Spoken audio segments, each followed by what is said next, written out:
Qu'y a-t-il au fond? D'accord. Je veux maintenant vous parler du besoin de berger avant d'entrer dans les 100 raisons pour lesquelles vous devez gagner des âmes.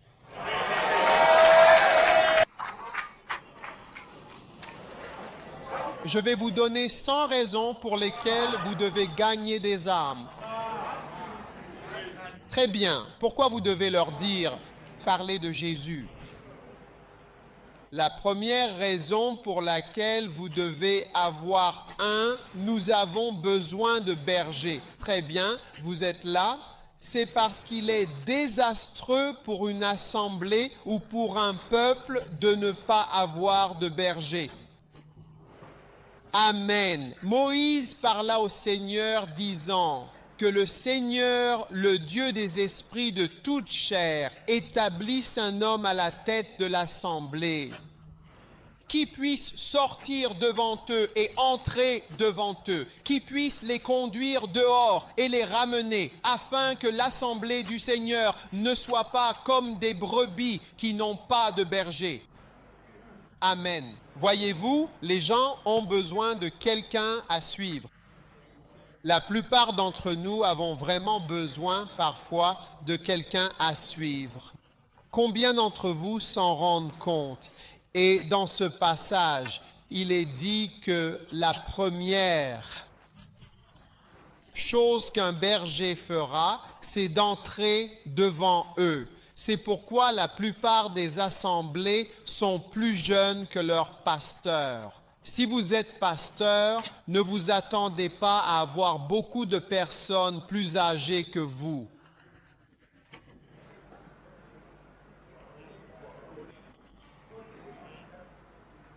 Ou ai-je dit Oui.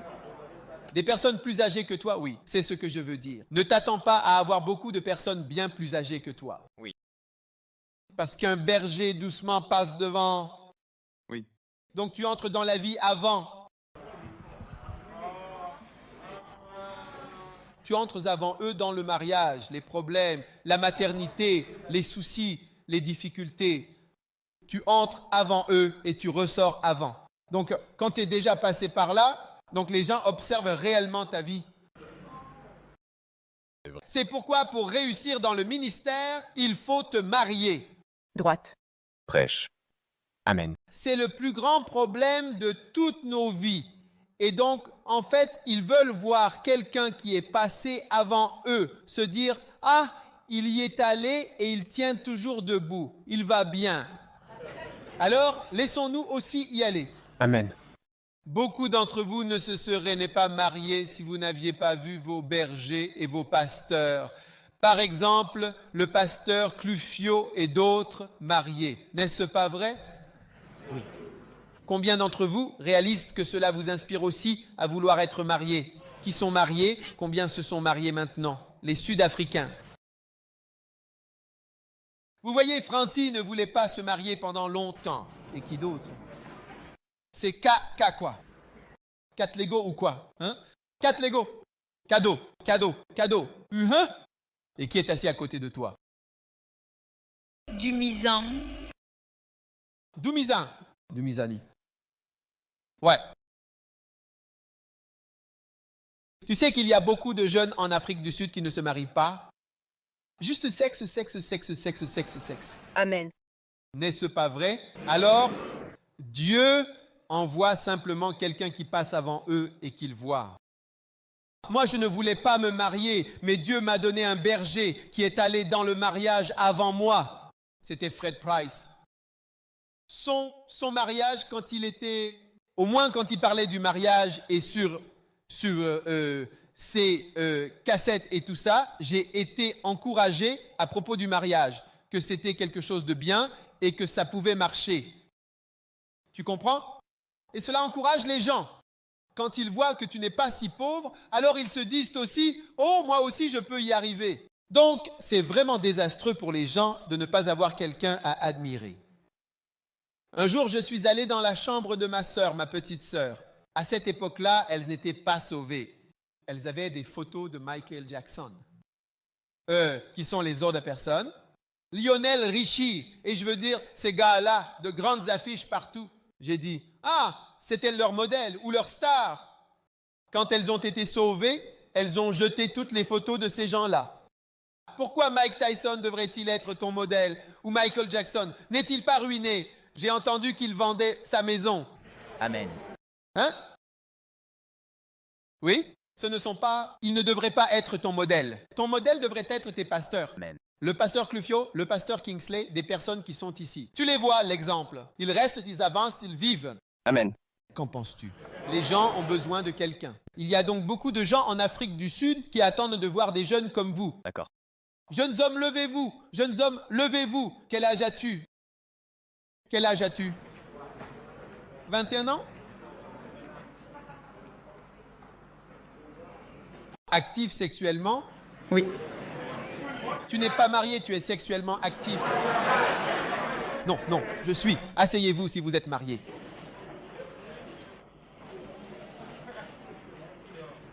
Tu dois te marier. D'accord? Amen. Comme ça, dis Amen. Ne pose pas de questions.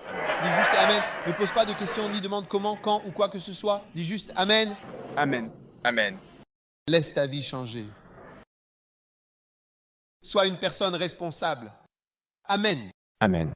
Ne reste pas simplement à vivre longtemps sans te marier. Pendant ce temps, tu veux avoir des relations sexuelles. À quoi sert le mariage?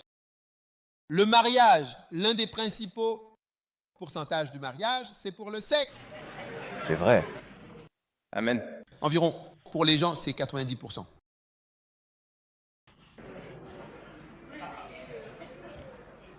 Peter, n'est-ce pas vrai? Non. Ouais.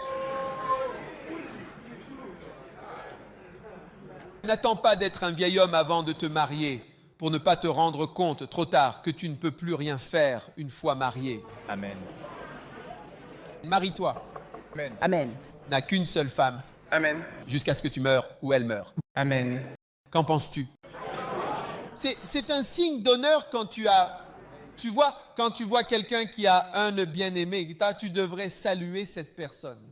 Dis-lui, bien joué.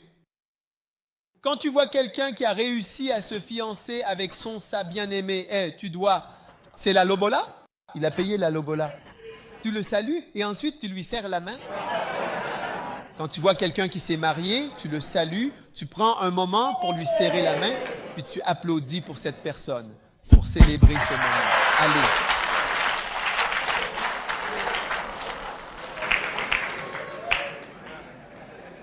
Et ne regarde pas trop loin.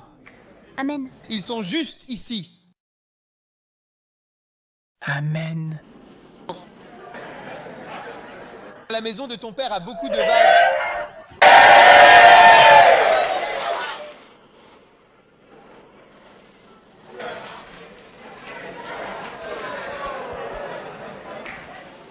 Trouve une vraie sœur qui est quelque part dans la maison.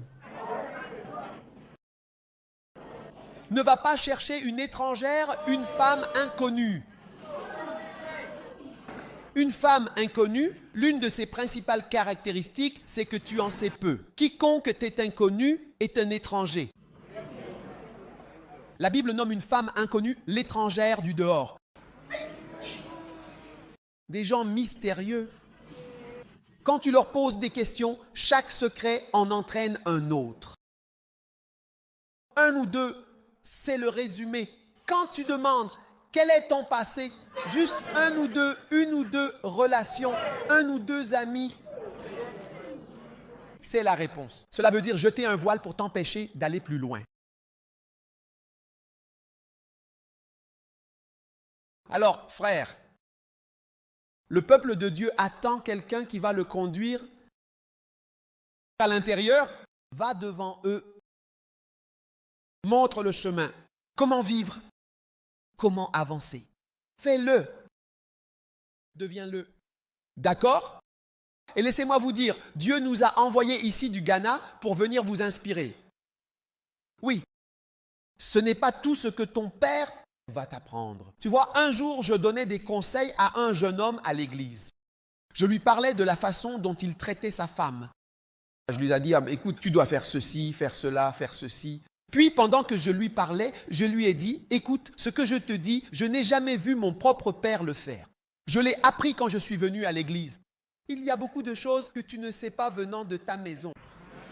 C'est pourquoi la Bible dit « Ne donnez à personne le nom de père, car aucun être humain ne peut être un père parfait. » C'est pour cela que Dieu te donne plusieurs personnes qui constituent la paternité dans ta vie. Parce que parfois, tu peux apprendre ceci à la maison, apprendre cela, mais il y a des choses que je ne transmets pas. Mais toi, tu ne sais même pas comment t'habiller, tu ne sais même pas comment manger, tu ne sais même rien sur le mariage. Et quand il s'agit de certains sujets, tes parents n'aiment pas en parler. N'est-ce pas? Oui. J'ai des enfants, il y a des sujets dont je n'aime pas parler avec eux, je sais que je n'en parle pas. Ma femme me dit, écoute, parle de ça à tes fils, et je lui réponds, à toi d'en parler avec eux. Pourquoi leur en parler? C'est toi qui leur en parles. Donc, je suis reconnaissant envers le pasteur K.O. et les autres responsables de la jeunesse qui peuvent aussi leur parler de ces sujets. Parce que ce n'est pas facile. Il y a des choses qui ne sont pas faciles à aborder. N'est-ce pas? C'est vrai? C'est vrai! D'accord? Donc, nous recherchons des hommes honorables. Termine tes études. Ne sois pas un décrocheur. Nous attendons de voir quelqu'un qui est allé à l'école et qui a terminé. Et donc, il te reste 3 examens, alors tu as décidé de te reposer. Il te reste un examen, tu as décidé de te reposer, tu as fini à moitié, termine l'école. Tu vois, le peuple de Dieu cherche un berger. Quelqu'un qui entre, qui est devant eux, qui sort, qui les conduit dehors, qui les ramène, dont la vie est un exemple. Aller et venir, aller et venir. Berger, les gens ne regardent pas seulement ce que tu prêches. Ils regardent qui tu es, comment tu es, ce que tu fais, ce que tu conduis, où tu habites, ce que tu portes, comment tu te comportes. Ils t'évaluent sur bien plus que tes paroles. C'est pourquoi tu dois changer ta façon de t'habiller. Tu ne dois pas t'habiller comme un mulligan. Tu sais ce qu'est un mulligan? Quand tu joues au golf et que tu joues comme ça et que la balle part sur le côté, tu dis que c'est un mulligan, ça ne compte pas. Ne regardons pas, ne comptons pas, ne voyons pas, faisons comme si de rien n'était.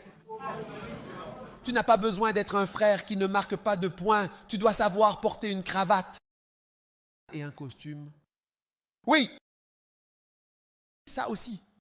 Quant à moi, je porte juste ce truc de coolie high. Et tu traînes juste avec des gars du genre, nous sommes des survivants de la lutte. Nous venons de la lutte, nous étions dans la lutte.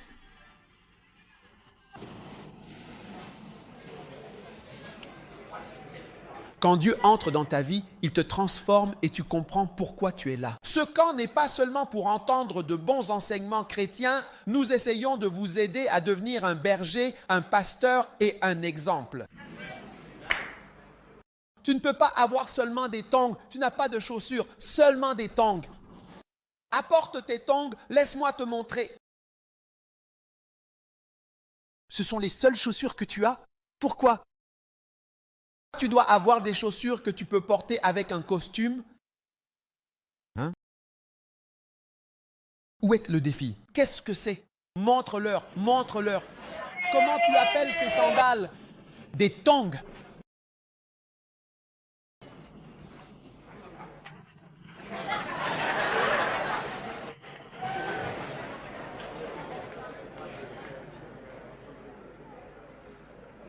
Tu dois savoir te raser pour ne pas ressembler à Joseph qui vient de sortir de prison.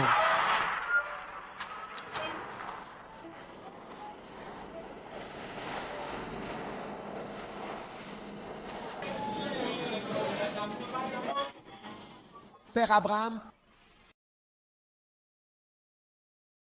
c'est ce que je vous dis, je l'ai appris à l'église. Je me souviens, il y a des années, j'étais dans une église, Victory Church, à Londres, en 1983. Le pasteur a dit, écoutez, si quelqu'un vient et que cette personne n'est pas sauvée, son respect pour la personne baisse vite. Tu pouvais te présenter correctement. Alors pourquoi? Parce que soit tu as une barbe, soit tu n'en as pas. Il nous parlait, et tes cendres instrumentaux. Soit tu as une barbe, soit n'en as pas. Tu ne peux pas, je veux dire, ressembler à un ancien prisonnier ou un ex-détenu qui traîne juste dans le coin. Tu dois l'apprendre. Je l'ai appris à l'église. Ce n'est pas mon père qui me l'a dit. Ce n'est pas mon père qui me l'a dit. Oui, il faut apprendre à sentir bon. Certains d'entre vous sentent mauvais.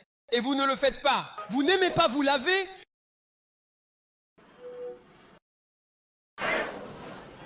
Vous ne comprenez pas mon message. Même sans être pasteur, vous apprenez, vous jouez d'un instrument. Vous n'êtes pas un voyou, vous jouez, vous vous habillez bien. De l'Angola à n'importe où, on peut voir qu'il y a quelque chose qui a changé dans votre vie. Quelque chose à l'intérieur agit à l'extérieur. Oh, quel changement dans ma vie! Quelque chose à l'intérieur agit aussi à l'extérieur. Oh, quel changement dans ma vie! Oui! Quelque chose à l'intérieur. Non, ce n'est pas cela qui agit à l'extérieur. Quelque chose à l'intérieur agit à l'extérieur. Quel changement dans ma vie? Ta façon de t'habiller, tes chaussures, ta bouche, ta barbe.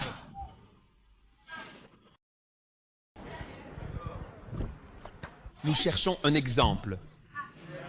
Asseyez-vous de femmes saintes. Des femmes qui sont correctement habillées. Ce n'est pas que tu sois venu. On peut voir toute ta poitrine. Il ne manque plus que le téton pour que tout soit exposé. Il ne reste que le téton.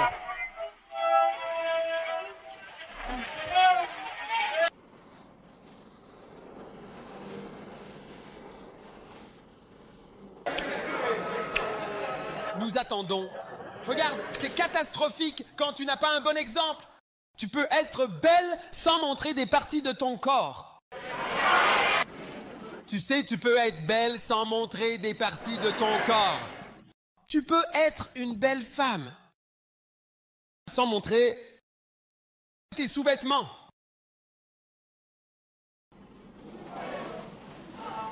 Si tu portes une culotte bleue, nous n'avons pas besoin de la voir quand tu arrives.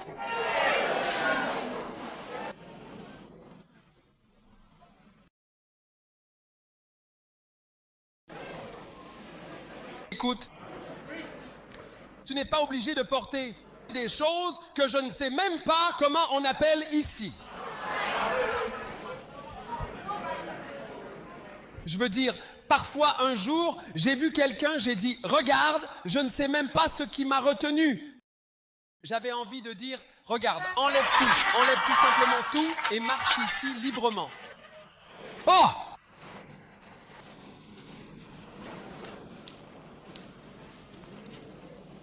Enlève-le, on saura que tu ne l'es pas. Tu n'as pas mis de vêtements, donc on ne mettra pas la climatisation.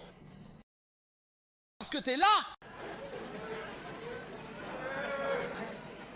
Et alors je te le dis, nous recherchons vraiment de vraies dames pour entrer et sortir, les accompagner à l'intérieur, bien entendu, les escorter et les accompagner à l'extérieur, avec toute l'attention nécessaire. Les gens recherchent cela. Et nous savons que les femmes qui ne sont plus belles maintenant, nous parlons de celles qui sont belles. Mais tu n'as pas besoin d'être comme ça pour être belle. Et si tu es un vrai frère, quand tu vois ce genre de femme, tu dois immédiatement savoir que celle-ci est une femme étrange. Elle a l'habitude de se déshabiller. Elle est juste en dessous. C'est pour ça qu'elle ne voit pas tout ça. Mais c'est quelqu'un qui a pris... Quoi? Au compte de 4, tout est enlevé. Au compte de 4. Quoi? Enlève à 2, enlève à 3, enlève à 4. Pourquoi cela? Elles ne voient pas quelle leçon je suis habillé. Parce qu'elles ont l'habitude d'être déshabillées avec tant de personnes différentes. C'est l'une des caractéristiques d'une femme étrange. Il y a quelque chose de particulier. Quand tu vois, tu sais, c'est une femme... C'est de la connaissance, pas une parole de connaissance. Dès que tu dis donc celle-là, surtout, ne lui dis pas, garde-la juste pour nous. Alors, tu vois? Tu te protèges. Je dirais qu'elle chasse. Elle chasse. C'est une chasseuse. J'ai dit, c'est une chasseuse. Et tu sais qui elle chasse? Elle chasse la vie précieuse. Quelqu'un qui est précieux, quelqu'un qui est appelé par Dieu. Quelqu'un qui va devenir berger. Elle chasse.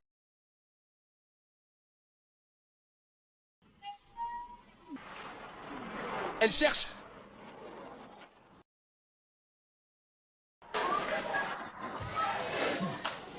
Frère, la Bible dit, par le moyen d'une femme débauchée, un homme est réduit à un morceau de pain.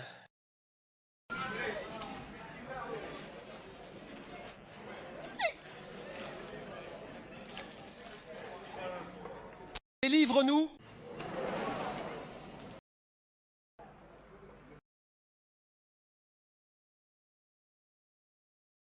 Alors, les gens ont besoin de quelqu'un qui puisse aller devant eux. Nombre 27, verset 15. Qui puisse les faire sortir des difficultés, les amener vers de bonnes choses. Amen. Les faire sortir de leurs anciennes habitudes. Les amener dans de bons endroits. Amen. Est-ce que vous êtes là? Numéro 2. Les gens sont divisés. Est-ce que vous êtes là? Sans famille et sans famille. Quand il n'y a pas de berger. Oh, il y a des villes en Afrique du Sud où les gens sont divisés et ils sont dispersés. 1 Roi, chapitre 22. Au verset 17, il est dit, « Les gens sont divisés et sans famille lorsqu'il n'y a pas de berger. » Et 1 Roi, chapitre 22, verset 17, dit ceci. Et il dit, « J'ai vu tout Israël dispersé sur les collines, comme des brebis qui n'ont pas de berger. Et le Seigneur dit, ceux-ci n'ont pas de maître, que chacun retourne en paix dans sa maison. »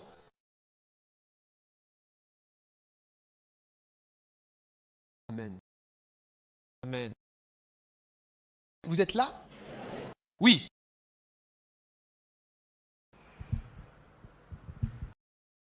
Pas de maître. Dispersés.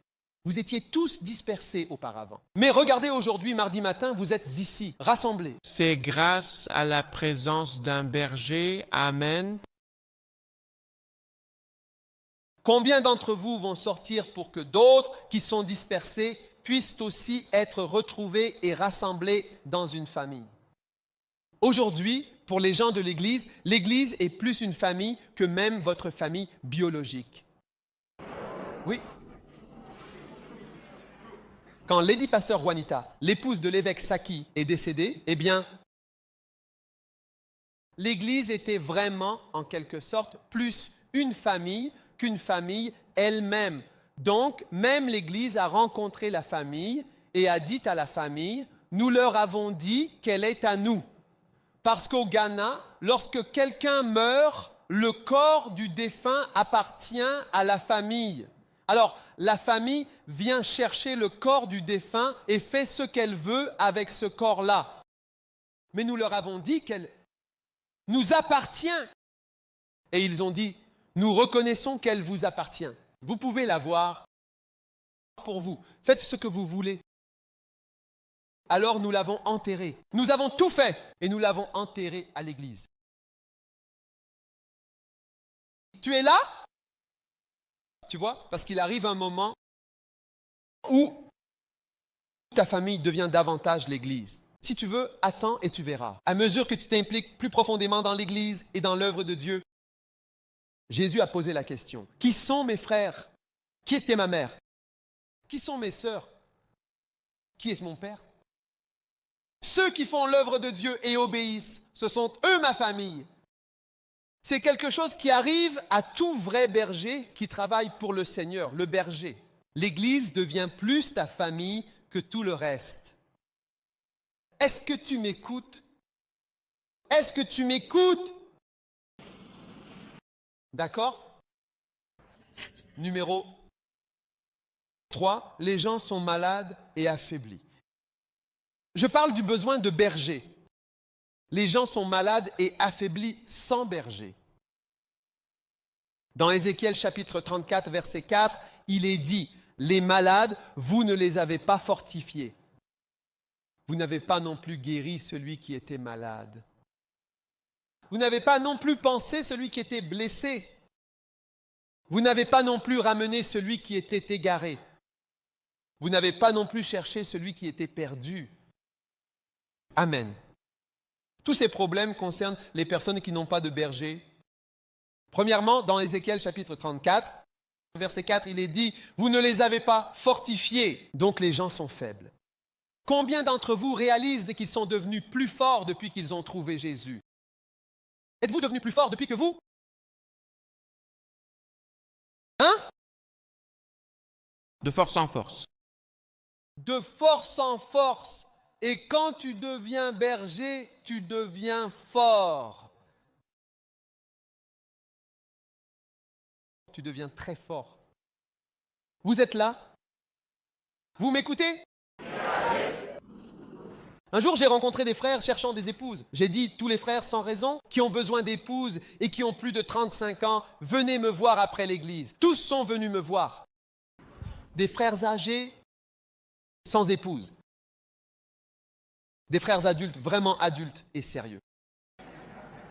Quand je les ai rencontrés, j'ai discuté avec eux et compris pourquoi. Personne ne voulait les épouser. Vous voulez savoir pourquoi?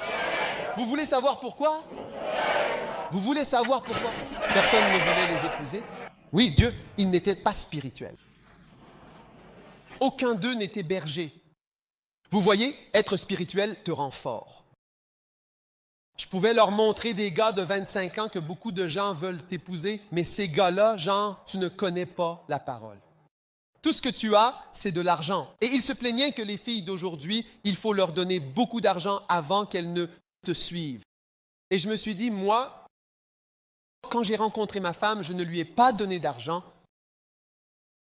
Non. La Bible dit, à cause de l'onction, de l'huile, les vierges t'aiment. Quand tu es oint, les gens t'aiment, tu n'auras pas à te battre pour m'atteindre. C'est le cas de chaque pasteur oint du passé. Dans la congrégation, il y a plus de 200 personnes prêtes à t'épouser à tout moment.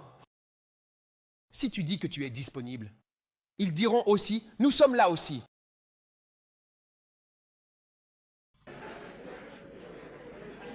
Mais c'est à cause d'un manque de spiritualité. C'est pour cela que tu n'es rien, parce que tu es comme de l'air. Tu fais juste que passer dans ce monde, sans profondeur. Quand tu es spirituel, il y a une profondeur et une force. Même quand tu n'as pas les réponses, il y a une force qui t'entoure, que tu ne peux pas vraiment expliquer. Oui. Et donc, c'est pour ça que ces gars-là n'arrivaient même pas à trouver quelqu'un pour les épouser. Sans onction, sans éclat, sans onguent, Web 3, œuvre de Dieu gratuite.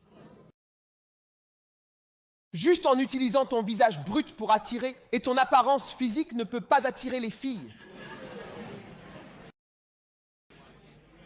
Les gens sont faibles et ils ont besoin d'un berger pour leur donner la parole et les stabiliser. Et c'est pour cela que je suis venu en Afrique du Sud pour vous encourager à devenir un berger. Quelqu'un qui va fortifier les gens. Quand tu es fort, je te le dis, spirituellement, tu es une personne différente. Dieu te bénira quand tu es fort. Certaines choses qui te harcelaient ne pourront plus te harceler. Alors je veux que tu ne te contentes pas simplement d'exister dans l'Église, mais décide d'être une personne forte, très fort. Il y a une force en toi. Tu es capable de survivre dans cette vie et tu deviens attirant. Et les gens ne sont pas forts parce qu'il n'y a pas de berger. Ils ne sont pas forts parce qu'il n'y a personne pour les conduire à devenir forts, spirituellement. Amen. Et je veux que tu sois fort. Les gens sont faibles quand il n'y a pas de berger. Un pasteur prêche au peuple. Ne vous contentez pas de les nourrir à la cuillère. Enseignez-leur comme je vous montre à travailler. En travaillant, tu seras fort. Tu comprendras beaucoup mieux tous les messages. Quand je t'envoie et que tu y vas, tu comprendras le message. Quand tu commenceras à prêcher toi-même, quand tu commenceras à agir, tu comprendras mieux les choses que rester assis et dire que nous sommes venus recevoir un autre message du pasteur. Combien de messages veux-tu encore? Quand tu commences à travailler pour Dieu, tu comprendras ce que j'ai écrit dans les livres. Les livres deviendront très précieux pour toi. Tu verras qu'il y a quelque chose dans le livre que je ne comprenais pas avant. Amen. Est-ce que tu m'écoutes, toi? Très bien. Amen. Alors, sortons là-bas. Il y a des gens qui sont faibles, comme ses frères. Je les regarde simplement, je donne. J'ai dit, regarde, essaie de devenir, fais quelque chose quand tu es si faible. Personne ne t'aime.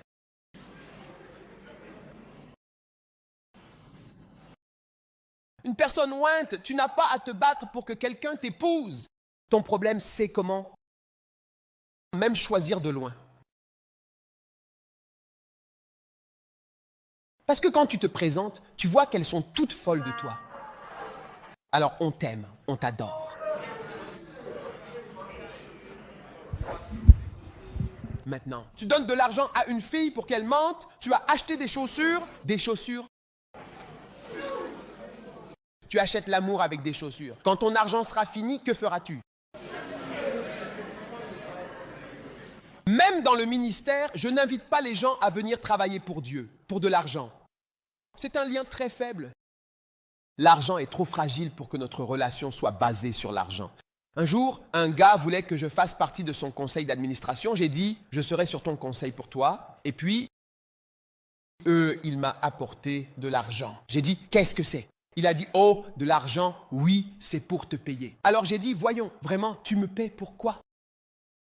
Voyons, il était surpris. Mais en partant, j'ai compris qu'il pensait cela. On ne peut pas tout acheter avec de l'argent, surtout un bon ami. Tu ne pourras jamais acheter un véritable ami avec de l'argent. Tu ne pourras jamais avoir un bon membre à cause de l'argent, ni un pasteur vraiment engagé à cause de l'argent. Tu ne pourras jamais forcer quelqu'un à t'aimer, parce que ce que tu donnes à la personne ou l'échange d'argent, ce n'est que temporaire et ça finira par s'arrêter. Le plus haut niveau d'engagement ne repose pas sur l'argent. Amen. Je dis que tu es un frère. Tu es en train de séduire des filles avec de l'argent. Tu dois t'occuper d'elles et donner de l'argent. Acheter des chaussures, des chaussures, des chaussures. Et quand tu n'auras plus d'argent, les gens sont faibles. Comme ces 12-15 frères environ, ils sont malades. Ils t'attendent. Combien vont aller leur rendre ministère? Waouh! Numéro 4. Les gens ont beaucoup de problèmes non résolus parce qu'il n'y a pas de berger en Afrique du Sud. Il n'y a pas assez de bergers en Afrique du Sud. Nous voulons également des membres de couleur. Y a-t-il un membre métis ici? Qui est métis? Ils sont tous noirs. Es-tu noir? Dis-je bien sombre. Noir.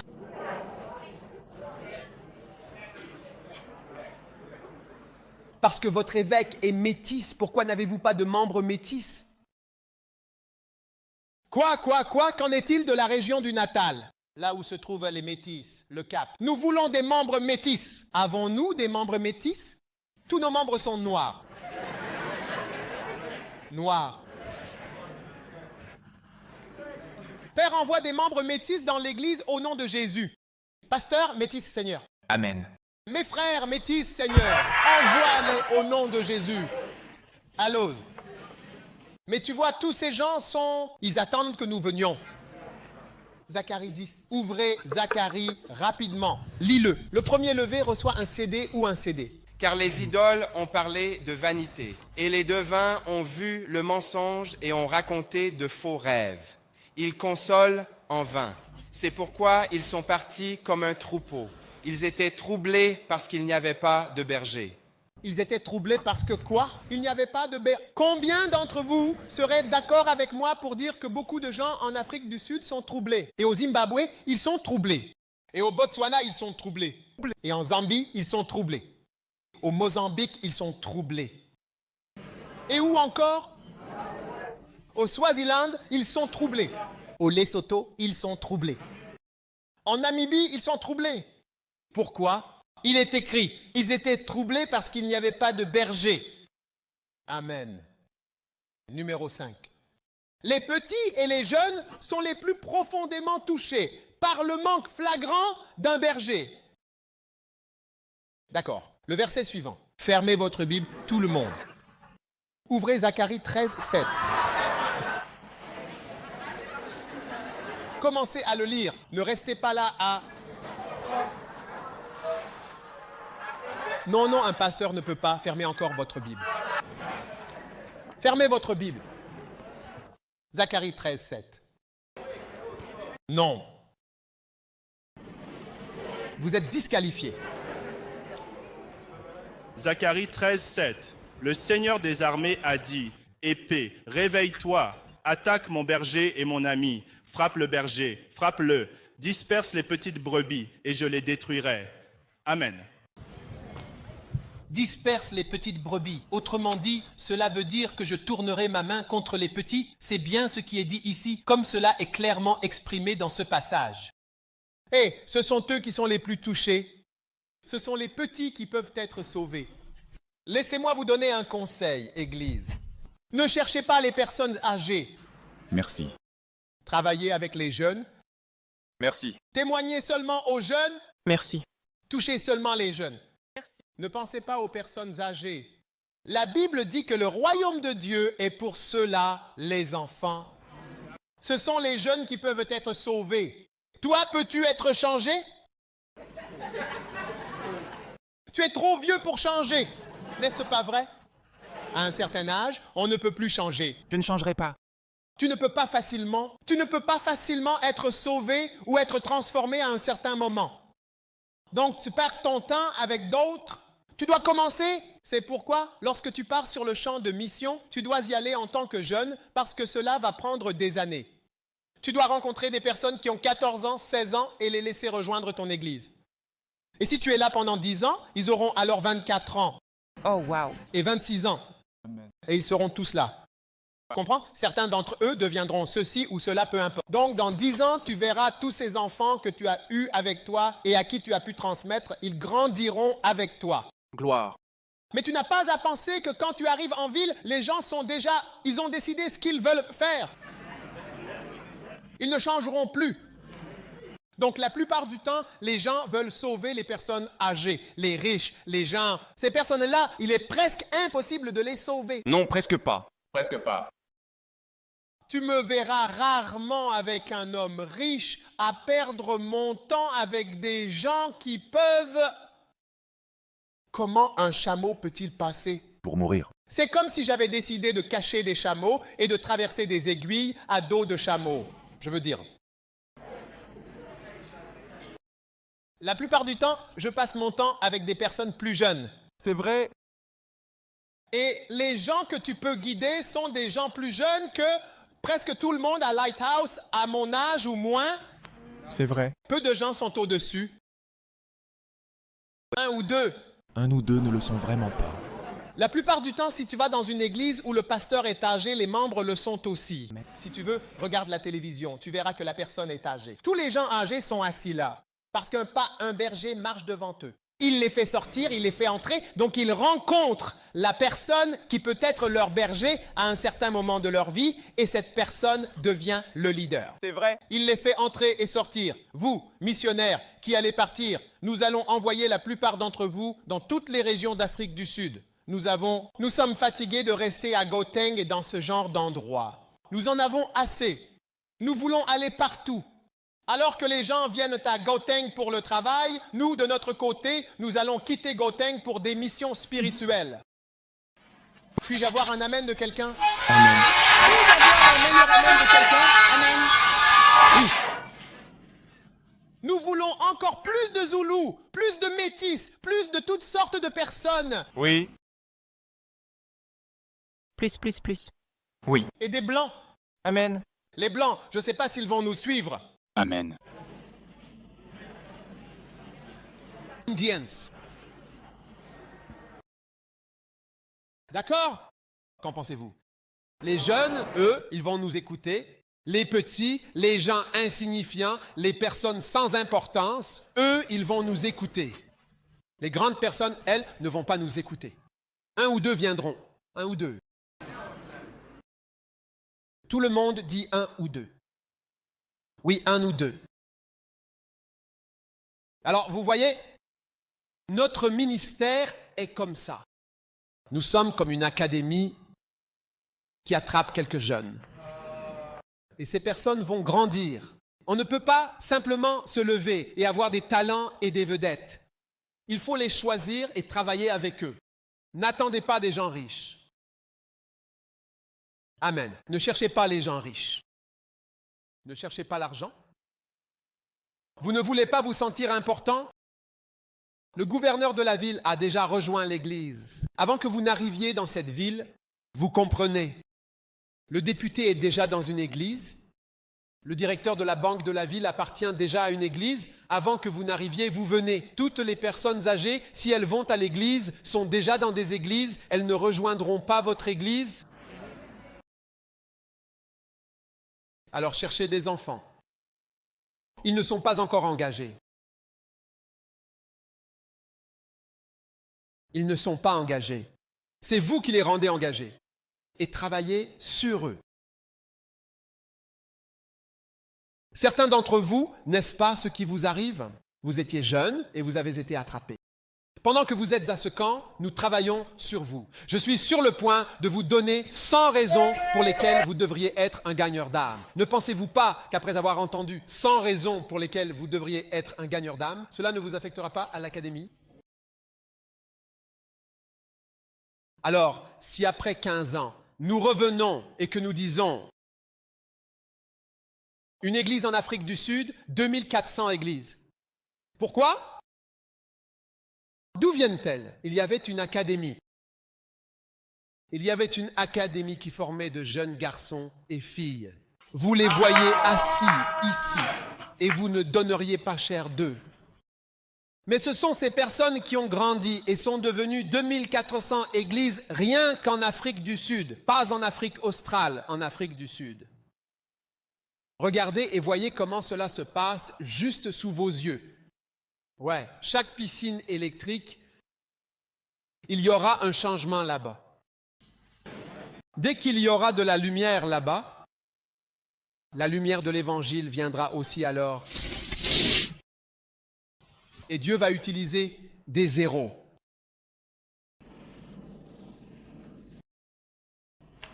Vous savez, quand j'ai entendu Ranat Boki raconter cette histoire, je me suis senti très triste. Combien d'entre vous se sont aussi sentis tristes?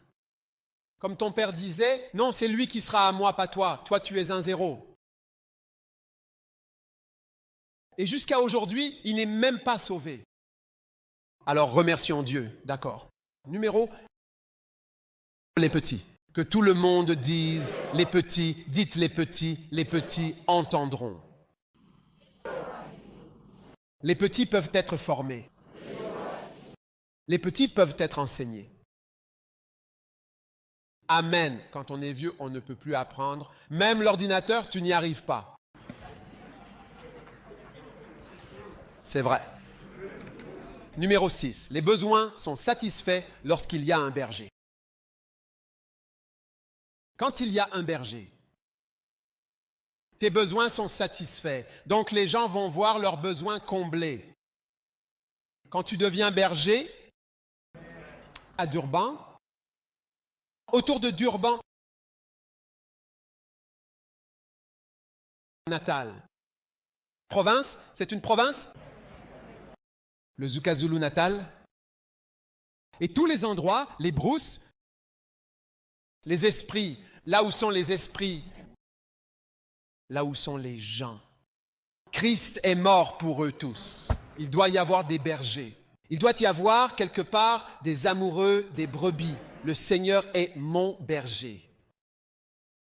Je ne manquerai de rien. Quand tu as un berger, tu ne manqueras de rien. Beaucoup d'entre vous, dans votre vie, vous pouvez même dire « je ne manquerai de rien » parce qu'il y a un berger. Dans ta vie, s'il n'y avait pas de berger dans ta vie, tout ce que tu pourrais dire, c'est « le Seigneur n'est pas mon berger et je veux tout. J'ai besoin de tant de choses. » Mais la plupart de tes besoins sont satisfaits d'une certaine manière parce que le Seigneur est ton berger. Alors les gens t'attendent. Et quand tu es pasteur ou berger, tu réponds aux besoins des gens. Ce dont ils ont besoin, tu le fais pour eux. Ce dont ils ont vraiment besoin, tu le leur donnes. Amen. C'est le psaume 20. Et la dernière raison pour laquelle nous avons besoin de bergers, c'est parce que les gens appréciaient la sécurité d'un troupeau. Parce que lorsqu'il y a un berger, parce qu'il y a un berger. Il est dit, tu as conduit ton peuple comme un troupeau par la main de Moïse. Tu les as guidés ainsi. Et Aaron. Prête l'oreille.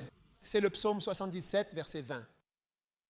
Prête l'oreille au berger d'Israël. Toi qui conduis Joseph comme un troupeau, toi qui sièges entre les chérubins, fais briller ta lumière, prête l'oreille. Tu conduis Joseph comme un troupeau, protège-le. Dans la sécurité d'un troupeau, tu survis. Amen. Peux-tu imaginer si des moutons étaient dans le désert avec des léopards, des lions? Peuvent-ils courir comme des antilopes? Les moutons ne peuvent pas courir. T'es-tu déjà demandé pourquoi il n'y a pas de moutons dans la forêt? Et tu sais, tu vois des antilopes, tu vois, des cerfs, des springboks, bijoux quoi, James Buck. Et tous ces animaux, eux, ils peuvent courir, mais les moutons, ça, aucun être humain. C'est la fin. Waouh! Y as-tu déjà pensé, si tu mets 100 moutons là-bas, je veux dire, d'ici vendredi, il n'en restera plus aucun. Il dit, tu conduis tes brebis comme un troupeau. Tu les mènes comme un troupeau en les protégeant. C'est seulement la protection du troupeau, une protection assurée par le berger. Les gens ont besoin de la sécurité que tu peux leur offrir.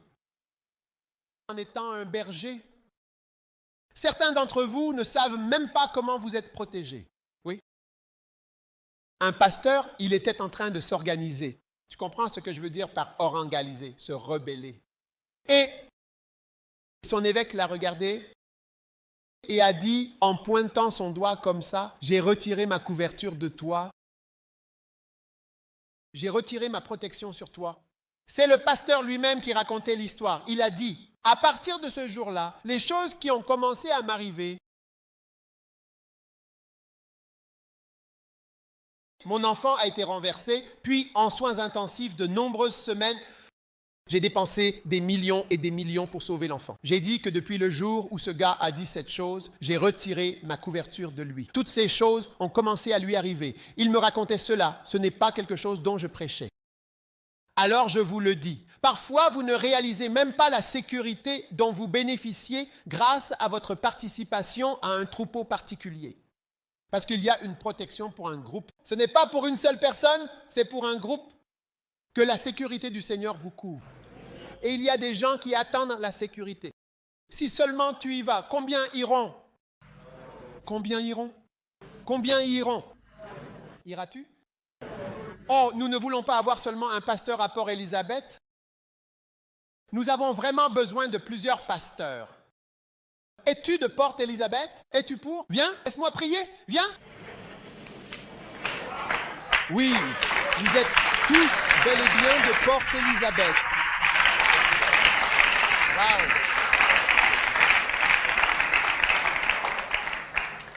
N'est-ce pas fantastique? Ceux-ci vont devenir des pasteurs. Vous voyez les 2400 églises dont je parlais? Cette fille va prêcher. Vous serez surpris quand vous la verrez prêcher. Waouh! Dieu va t'élever. Tu es faible comme si tu n'étais rien, comme si tu n'étais personne, comme si tu ne pouvais pas travailler. Mais je t'ai parlé de Moïse. Il ne pouvait rien faire, mais Dieu l'a utilisé. Bénis-les, Seigneur. Touche leur vie, Seigneur. Souviens-toi d'aujourd'hui, Seigneur. Utilise-les, je t'en prie. Merci, Jésus, pour Port-Élisabeth. Élève-les. Merveilleux serviteur du Seigneur. Relève cette église. De beaux mariages. Nous prions, Père, pour l'église. Merci, Jésus. Des pasteurs portant leurs costumes et prêchant, tenant leur Bible. Se référant à la Bible dimanche après dimanche et mardi après mardi. Bénisse leur vie. Éloigne-les de toute honte et de tout reproche. Fais d'eux une génération honorable, je t'en prie, et bénis-les, Seigneur, au nom de Jésus. Amen. Alléluia. Que Dieu vous bénisse à vous tous.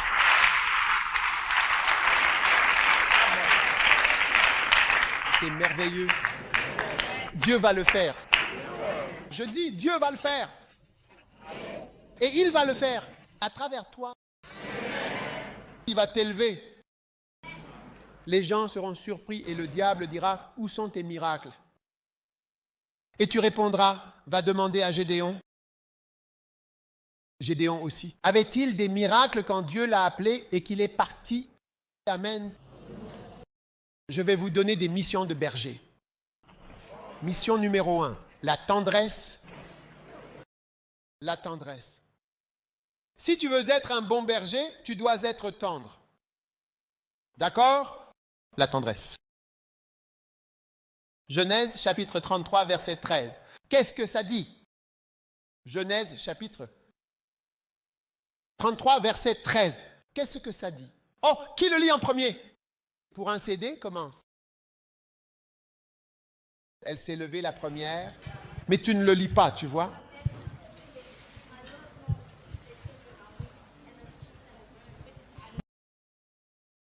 Si les hommes les poussent trop fort un jour, tout le troupeau mourra, tout le troupeau mourra. Mon Seigneur sait que les enfants sont quoi? Tendres. Que dit votre version? Faibles. Les enfants sont fragiles. Les gens sont fragiles, faibles. Donc, le rôle d'un berger, la mission d'un berger, c'est quoi? La tendresse. La tendresse. Vous ne pouvez pas être un bon berger si vous êtes trop dur. Amen. Qu'est-ce qu'un berger fait? La tendresse.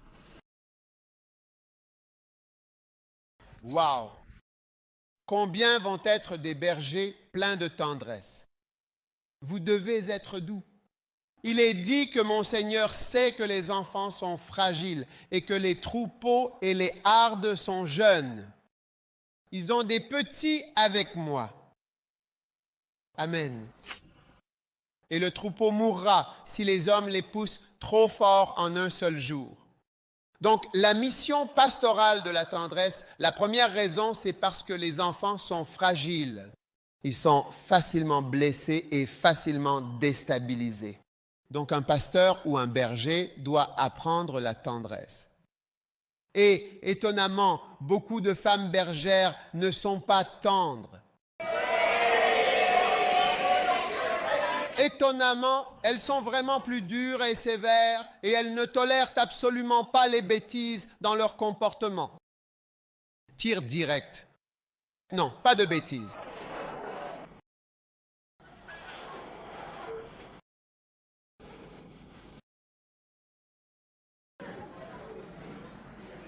Mais la Bible dit que mon Seigneur sait que les enfants sont fragiles. Il faut être tendre avec les brebis. Quand tu vois quelqu'un qui s'en sort bien, tu demandes à la personne, comment cette personne en est-elle arrivée là? Par la tendresse. C'est ainsi que tu peux garder une bonne personne à tes côtés pendant longtemps. La tendresse. Donc, je m'adresse particulièrement aux femmes bergères. Parfois, les femmes, quand elles voient d'autres femmes,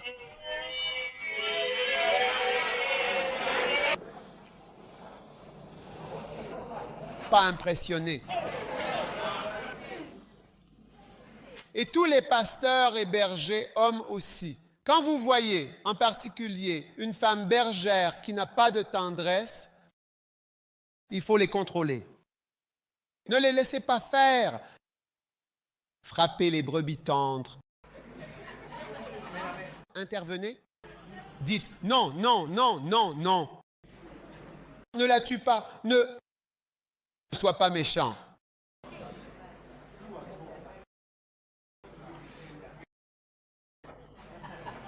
Un jour, un certain pasteur, sa femme n'était pas tendre.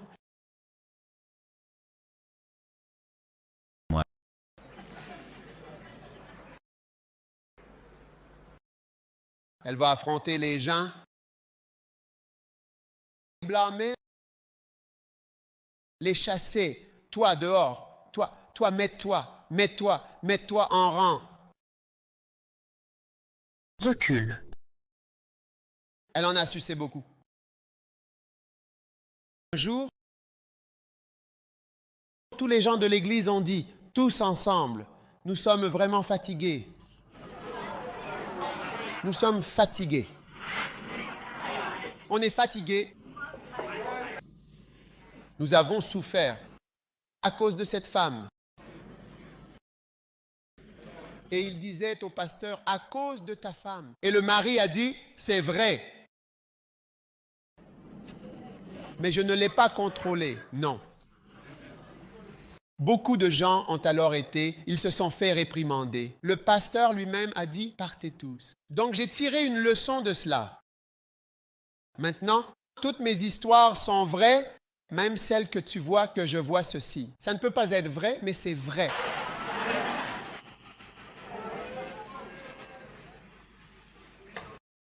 Et ils ont dit, tu sais, nous ne voulons plus de toi. Alors tu te rends compte que le pasteur avait fait une erreur. Tu vois, même si le mari Baptiste aimait sa femme, nous sommes tous humains, n'est-ce pas? Les garçons, connaissons-nous nos faiblesses? Et les filles, connaissez-vous vos faiblesses quand vous voyez la méchanceté? Si tu es mari, même aide ménagère et domestique. Si tu es un mari, et si tu n'as pas la poigne, alors, eh bien, tu ne pourras vraiment pas les maîtriser. Ils vont tous finir par te vider. Tu prends une chaussure et tu frappes la personne qui t'aide à la maison, la domestique. Pourquoi? Hein? La méchanceté.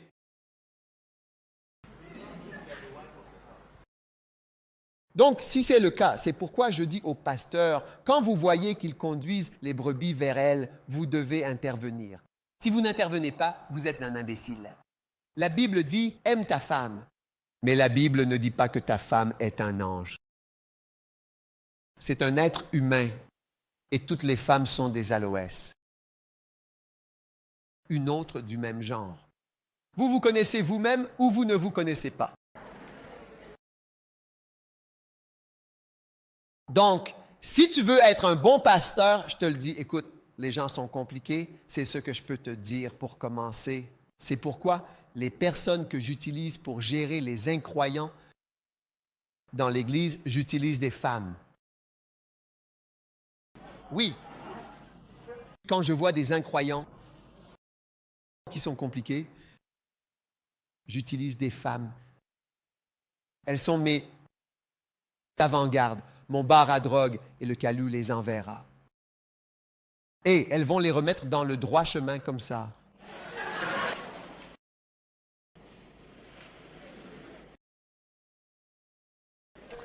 Un jour, un certain ingénieur est venu faire des choses à cet endroit. Des choses à l'église. Et je passais par là. Et à ce moment-là, j'ai vu mes joueuses, celles que j'avais placées juste devant lui.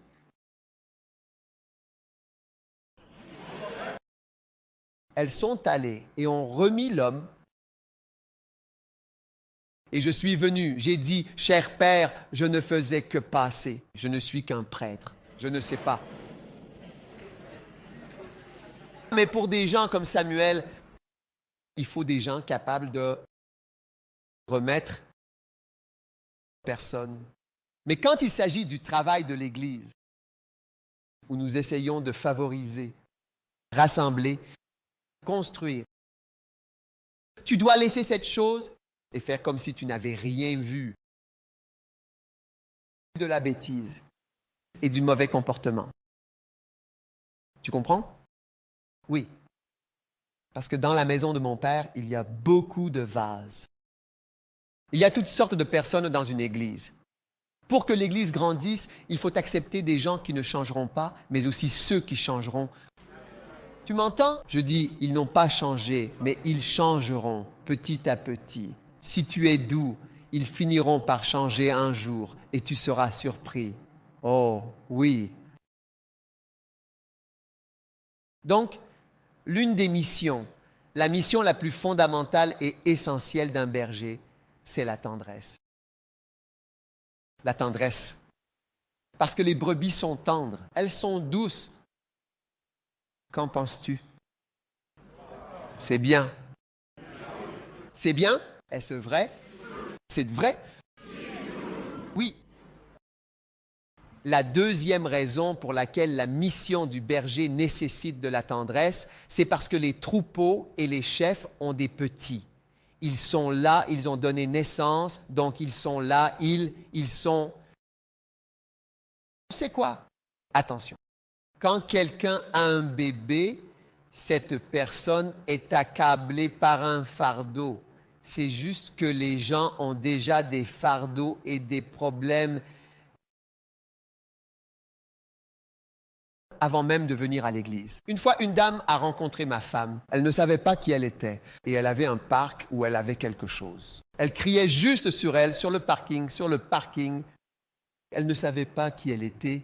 Vous voyez, plus tard, elle a retrouvé cette dame, une femme frustrée. Elle allait se marier avec quelqu'un. L'homme a dit qu'il ne l'épouserait plus. Un autre aussi a dit qu'il ne voulait l'épouser. Elle vivait avec quelqu'un longtemps. La personne a beaucoup de problèmes. Tu comprends? C'est pourquoi j'ai dit que les brebis ont des petits avec elle. Quand une femme a un bébé, elle n'est presque plus normale. Sa vie est très différente qu'avant. Un camp pour bébé. Alors, il faut prendre ton temps. Tu vois? Les gens ont beaucoup de problèmes quand ils viennent à l'église. Écoute, tu sais que lorsque tu prêches un sermon, chacun cherche à ce que son problème soit résolu dans ce sermon. Même si le sermon ne porte pas sur ce sujet, ils cherchent une raison de faire ce qu'ils veulent faire à partir de ton sermon. À propos de quelque chose qui n'est même pas dans le message. Et si tu n'y prends pas garde, ils le verront dans le message. À la fin du message, ils auront extrait ce message-là. Numéro 3. La troisième raison pour laquelle la tendresse est véritablement l'une des missions les plus importantes et essentielles d'un berger, c'est parce que le troupeau mourra si jamais tu le pousses trop fort. Et cela peut arriver en un seul jour. Et c'est le même verset que j'utilise tout au long de cette mission de tendresse. Il est dit, et si des hommes les poussaient trop fort, en un jour, tout le troupeau mourrait. Wow! Hein? Tout le troupeau mourra. Si tu les pousses trop fort, ils mourront. Alors tu dois être tendre. Tu les pousses, mais à un moment donné, comme si tu n'avais pas vu qu'ils ne travaillent pas. Mon avis, parce que lorsque tu les pousses trop fort, avant même de t'en rendre compte, je ne peux pas, je m'en vais. Donc, nous avons besoin de tendresse, alors Dieu cherche des personnes tendres à envoyer. À Port-Elizabeth et East London. Et le Cap. Et où encore? Mais Swan et le Lesotho. Des hommes de tendresse, de douceur, qui ne seront pas trop durs et diront « D'accord, je vois bien que tu as besoin de temps. » Amen. Qu'en pensez-vous? Cela va rendre votre Église très grande, la tendresse. Les gens savent qu'ils sont un peu particuliers. Ils cherchent quelqu'un qui sait qu'ils sont un peu particuliers, mais qui les aime quand même. Combien savent qu'ils sont un peu particuliers? Si tu es un peu particulier, lève la main. N'es-tu pas content de trouver quelqu'un qui t'aime? Même si tu es un peu particulier. N'est-ce pas agréable de trouver quelqu'un? Oui, la personne sait que tu es un peu particulier et elle t'aime quand même, tel que tu es. Et un jour, tu verras que la personne a changé.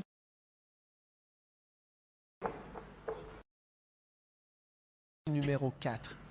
La quatrième raison pour laquelle la tendresse est l'une des missions clés d'un berger, c'est parce que quoi? C'est parce que quoi? Ce troupeau doit être conduit doucement. Doucement. Tendrement. Il y a une chanson comme ça.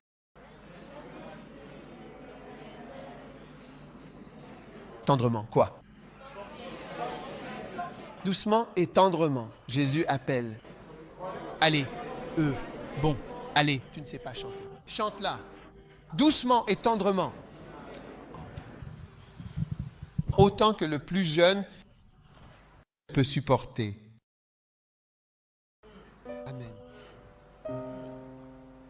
Tu avances aussi vite que le plus jeune peut avancer. Amen. Le suivant. Qu'est-ce que je vous ai donné? J'ai dit, c'est un devoir ou quoi?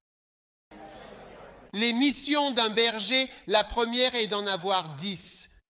La deuxième mission principale d'un berger est de guider et de diriger. Tu dois guider et diriger les gens quand tu deviens berger et pasteur. Et la Bible dit dans le psaume 23, verset 2, « Il me conduit près des eaux paisibles », n'est-ce pas? Psaume 23, « Il me fait paisiblement reposer dans de verts pâturages, il me conduit près des eaux paisibles. » Donc un berger conduit ses brebis. Alors si tu as un berger ou un pasteur, souviens-toi qu'il te guide. Tu ne dois donc jamais perdre de vue ton berger. Certains d'entre vous perdent de vue leur berger. Tu ne peux pas le voir. Tu ne sais pas où il est. Tu ne sais pas ce qu'il fait. Tu perds le contact et tu perds de vue le berger. Et quand cela arrive, tu t'égares. Donc si tu es ici et que tu veux devenir un bon berger ou un bon pasteur, souviens-toi que l'une des principales missions est en réalité de conduire les gens, ce qui est un concept étranger dans le monde rebelle d'aujourd'hui. Dans ce monde, tout le monde veut se diriger lui-même comme un serpent ou comme un lézard. Tu te diriges toi-même, mais tu es une brebis et une brebis doit être conduite. Donc, Buzola, tu es censé conduire les gens. Maintenant, la première personne que tu dois diriger, c'est toi-même. Tu vois, si tu ne te diriges pas bien toi-même, comment peux-tu diriger quelqu'un d'autre? C'est pourquoi je disais qu'un berger marche devant eux. Tu marches devant les gens, puis les gens te suivent. Donc, tu ne peux pas facilement conduire quelqu'un vers quelque chose dans laquelle toi-même tu n'es jamais allé. Amen. Est-ce que tu m'écoutes? Est-ce que tu m'écoutes? Est-ce que tu m'écoutes? Alors, ouvre à Psaume 77, verset 20.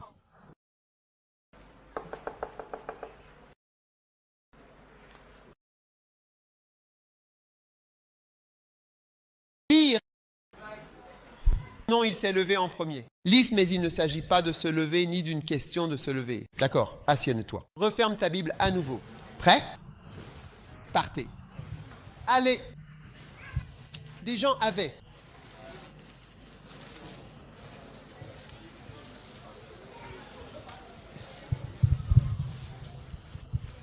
Dieu, disons, des gens, comme un troupeau par la main de Moïse et d'Aaron.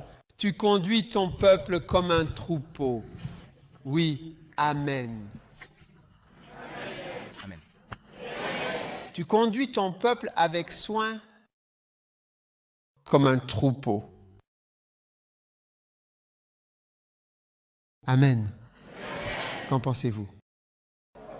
N'est-ce pas fantastique? Tu vas devenir un leader.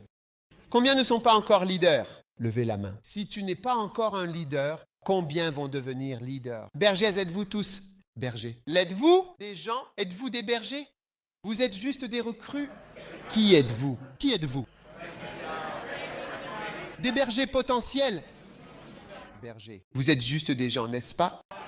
Très bien. Alors, vous allez devenir un leader. C'est pourquoi vous devez obtenir le livre « L'art du leadership », l'art d'écouter, la méga-église, les laïcs et le ministère. Vous devez vous procurer ces livres et commencer à les lire, parce que chaque leader est un lecteur. Amen. Est-ce que vous avez mon livre sur l'art du leadership? Vous l'avez? Quelqu'un? Non? Je l'ai. D'accord. Tout leader est un lecteur. Tout leader est quoi? Non, est un lecteur. Oui.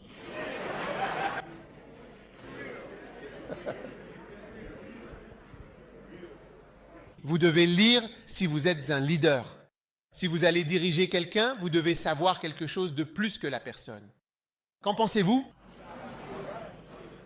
Hein? Oui. Merveilleux. Conduire. et guider. Combien d'entre vous vont devenir des leaders? Il y a une clé que je veux vous donner pour diriger, et c'est la lecture. Amen. Chaque leader est, sans exception, un lecteur. Lecteur. Amen. Tu veux devenir leader? Que dois-tu devenir? Sais-tu que la plupart des Africains lisent peu? Beaucoup de Noirs ne lisent pas beaucoup, mais tu vas être une personne noire exceptionnelle. Les lecteurs dirigent toujours les non-lecteurs. Les lecteurs dirigent les non-lecteurs. Les lecteurs dirigent les non-lecteurs. Les lecteurs sont mieux payés que les non-lecteurs.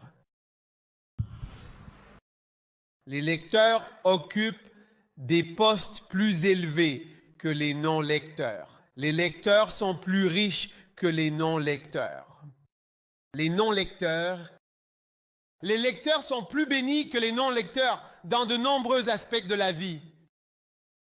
Les lecteurs sont généralement plus sages que les non-lecteurs.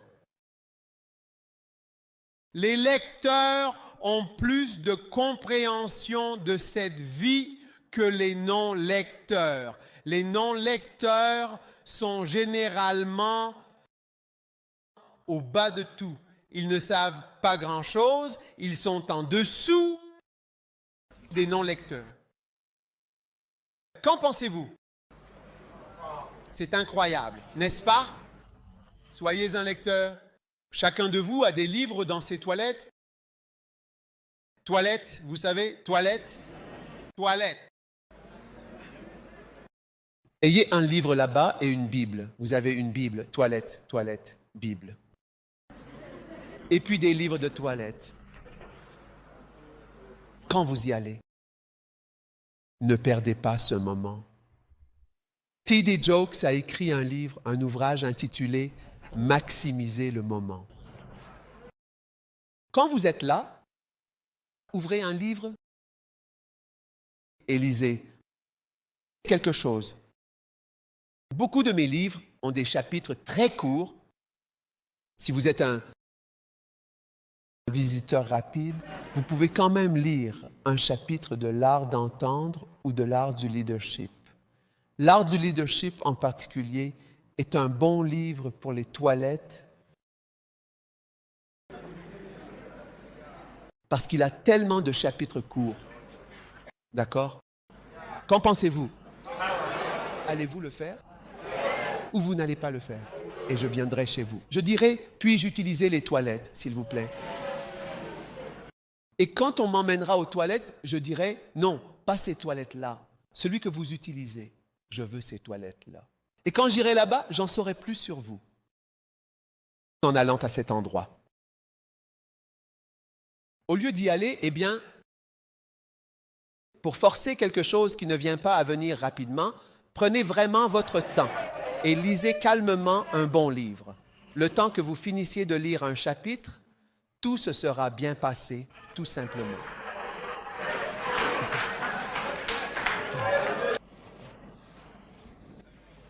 Si vous aviez suivi mon conseil, vous n'auriez pas eu d'hémorroïdes. Lecture. Amen.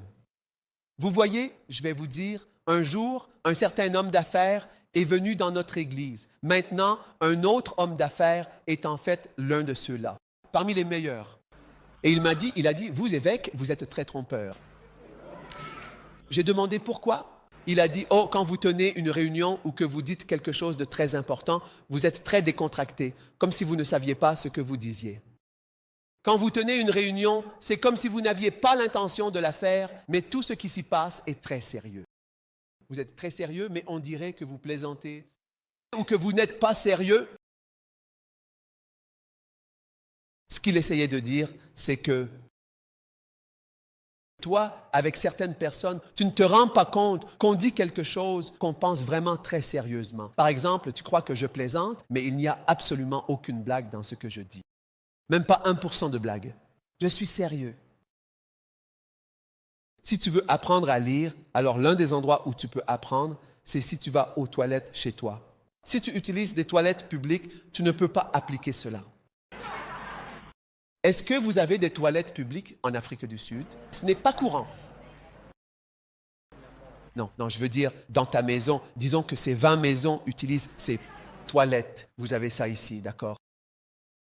Les dortoirs et ainsi de suite. Oui, si tu appliques ça, tu te retrouves à lire un petit chapitre et tu ne t'en rends même pas compte. Quand tu lis un livre, ne commence pas forcément par le début, ouvre-le n'importe où et lis.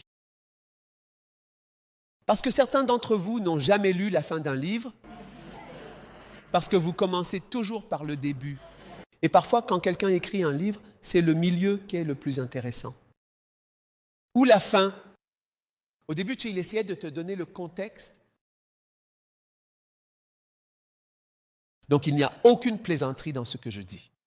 Vous voyez, on dirait qu'on est juste en train de rire. Tout ce que nous disons est très sérieux. Si tu suis ce que je dis, tu seras surpris de la personne que tu deviendras. Amen, suis-le. Bibles et des livres. Aux toilettes. Prends ton temps. Prends le temps.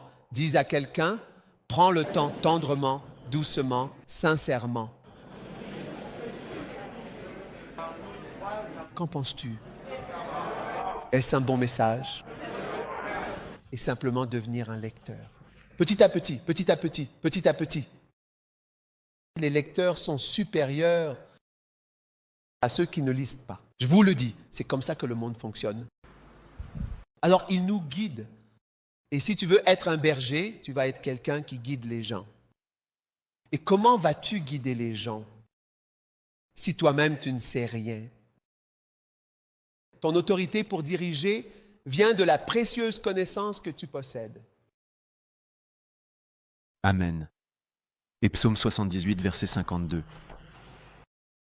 Il fit partir son peuple comme des brebis, et il les guida dans le désert comme un troupeau. Il les conduisit en sécurité, si bien qu'ils n'eurent pas peur. Oh, alléluia. Mais la mer engloutit leurs ennemis, et il les amena à la frontière de son sanctuaire, jusqu'à cette montagne que sa main droite avait acquise. Amen. Alors, bergers, nous allons être des leaders. Amen. La troisième mission de chaque berger est de veiller et de protéger. Il doit veiller avec attention sur les brebis qui lui sont confiées, en restant vigilant à leur sécurité et à leur bien-être, et les protéger contre tout danger ou toute menace. Amen. Si tu es un berger, tu dois être vigilant. Premièrement, un berger doit veiller sur l'état de l'âme. Je parle ici de la vigilance d'un berger. Amen. Veille sur l'état de l'âme, de l'esprit et du cœur des gens. Amen. Hébreux, chapitre 37, chapitre 13, verset 17. Il est écrit, « Obéissez à ceux qui dirigent le monde. Et soumettez-vous, car ils veillent sur vos âmes comme devant en rendre compte, afin qu'ils le fassent avec joie et non en gémissant, car cela ne vous serait d'aucun avantage. » Ouvrez Hébreux, chapitre 13, verset 17. Obéissez à ceux qui ont autorité sur vous et soumettez-vous, car ils veillent sur vos âmes. Tout le monde dit prenez soin de vos âmes. Dites prenez garde à vos âmes. Veillant sur vos âmes. Quand tu deviens berger, tu veilles sur l'âme de quelqu'un. Et l'âme d'une personne, c'est l'esprit, le cœur, les sentiments, les idées de la personne. Donc quand tu veilles, un berger doit veiller. Essayez de voir comment fonctionne l'esprit d'une personne. Vous voyez, un bon pasteur observe attentivement. Comment fonctionne l'esprit de cette personne? Comment pense-t-il? Est-il heureux? Est-il en colère? Est-il agacé? Est-il offensé? Que fait-il? Donc un bon berger. Je vous enseigne comment être un bon berger. Veillez sur l'âme, l'âme d'une personne. Nous avons l'esprit, l'âme et le corps. L'âme d'une personne concerne l'esprit, la volonté, les émotions, les sentiments, si vous voulez, d'une personne, la façon dont fonctionne l'esprit de cette personne. Et un berger doit veiller à cela. Un pasteur berger a rencontré ses brebis et il a dit « Oh, j'aime ta robe. Oh, ton cheveu. J'aime cette coiffure que tu as, que tu portes, que toi, tu fais aujourd'hui. C'est comme l'autre, et ainsi de suite. » Maintenant, posez-vous la question, en tant que berger, qu'est-ce que vous cherchez? Est-ce les cheveux personne? Ou la robe de la personne ou l'âme? L'esprit? Comment va l'esprit de la personne? Comment la personne pense-t-elle? Votre devoir comme berger, ce n'est pas les cheveux de la personne ni sa robe. C'est bien d'avoir cela, il le faut. Et si la personne ne le porte pas bien, tu peux aussi corriger cela. Mais ce n'est pas cela. Quelle est ta préoccupation principale? Ta principale préoccupation, c'est l'état. Quand je vois Bussola, mes yeux cherchent à voir. Il y a certaines choses dont je veux parler à Bussola. Mais j'observe son âme pour voir si son âme est à un certain endroit où je peux appuyer avec douceur. Oui, c'est ce que je surveille chez elle. Tu as vu sa coiffure? Ce n'est pas une belle coiffure, mais je veux dire, je ne m'arrête pas à ça, je veille sur elle. Disons qu'il veille sur vos âmes, comme ceux qui devront rendre des comptes. Tu rends compte pour l'âme d'une personne? Alors garde les yeux ouverts. Parfois, des gens sont en train de devenir des orangus. Garde les yeux ouverts pour voir que les gens deviennent quelque chose. Garde l'œil ouvert. Écoute ce que les gens disent quand ils parlent. Analyse attentivement les propos qu'ils tiennent. Et cela t'en dira plus sur la façon dont la personne pense et si elle est dans une bonne dynamique. Oui, et aussi quand la personne ne dit absolument rien, ça aussi c'est un très mauvais signe. Parce que dans ce cas, tu ne peux pas savoir ce qu'il y a dans l'âme de la personne. Donc tu dois supposer que c'est quelque chose de mauvais. Oui. Quand la personne ne parle pas, observe ses sourcils. Quand la tête, les yeux sont comme ça, il fronce les sourcils. Quand quelque chose sort de la bouche de la personne, son attitude, tout cela, tu vois, Caïn était avec Abel. Si Abel avait regardé le visage de Caïn, peut-être qu'il serait encore en vie aujourd'hui. Babu dit que le visage de Caïn s'est décomposé. Quand il a vu que Dieu était content de lui, il est devenu malheureux. Pourquoi Dieu est-il content de cette personne? Il n'est pas content de moi? Est-ce que tu m'écoutes? Est-ce que tu m'écoutes? Amen. Donc Dieu veut que nous fassions attention, que nous observions. Et à mesure que les gens évoluent, alors tu sauras même ce que tu peux leur dire. Amen. Un autre sens de ce passage, c'est de veiller à ce que leurs âmes soient sauvées en premier lieu. Amen. Numéro 2, un berger doit veiller sur les 3 vies. Prenez donc garde à vous-même, Actes chapitre 20. Prenez donc garde à vous-même et à tout le troupeau sur lequel le Saint-Esprit vous a établi surveillant pour paître l'Église de Dieu, Amen, qu'il a acquise par son propre sang. Car je sais qu'après mon départ, des loups cruels s'introduiront parmi vous, n'épargnant pas le troupeau. Il s'élèvera aussi du milieu de vous des hommes qui diront des choses perverses pour entraîner les disciples après eux. Veillez donc et souvenez-vous que pendant 3 ans, je n'ai cessé, nuit et jour, d'avertir chacun de vous avec larmes. Amen. Prenez garde à vous-même. Amen. Et à tout le troupeau. Voyez-vous, sur lequel le Saint-Esprit vous a établi vassal pour les nourrir, qu'il a acquis par son propre sang. Amen. C'est à cela que Dieu vous appelle à devenir en Afrique du Sud. À devenir quelqu'un qui veillera sur le troupeau de Dieu, que le Christ a racheté par son sang. Christ a acheté son troupeau avec du sang. Le sang de Jésus a été utilisé. Rick Joyner, il est allé en Angleterre et il séjournait au centre de Londres et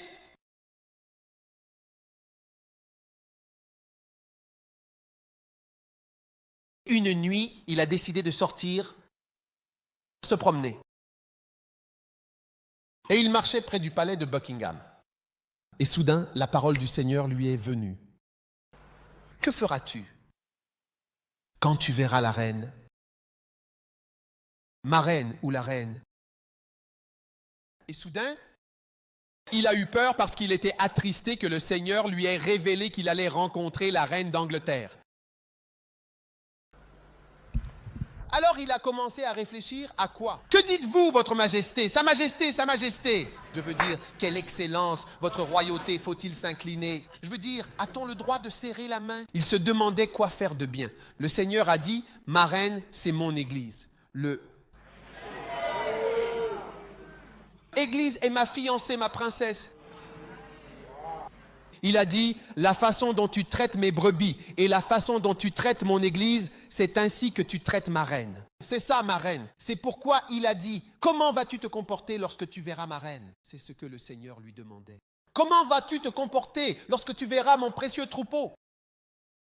Écoutez, je veux vous demander, ma fiancée, je veux vous demander si vous avez de l'amour dans vos cœurs pour le merveilleux troupeau de Dieu. Vous devez avoir de l'amour. Vous devez prendre soin des gens. Amen. Regardez, si vous êtes un vrai berger, quand ils s'approchent de vous, ils ressentiront de l'attention. Vous sentez que quelqu'un veille sur vous. Quelqu'un m'aime. C'est ce que vous ressentez.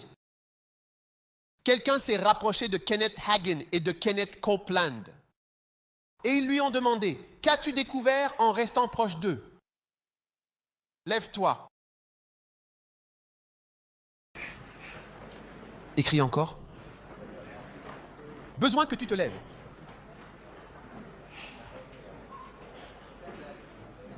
Je te le dis. Hein? Assieds-toi.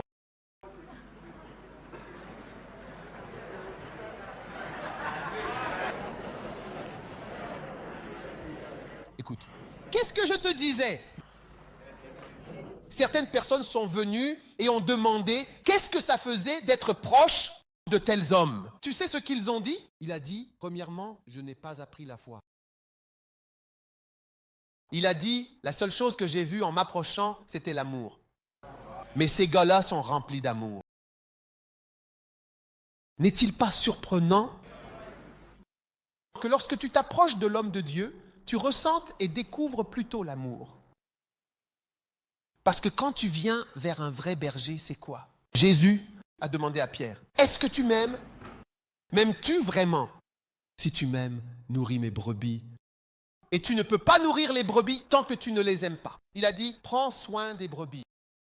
Aime tendrement des personnes qui ne sont pas de ta famille, des personnes qui ne viennent pas de ton pays, des personnes qui ne sont pas de ta tribu. Certains d'entre vous sont trop tribalistes pour être bergers. Vous êtes trop tribaliste pour être de bons bergers.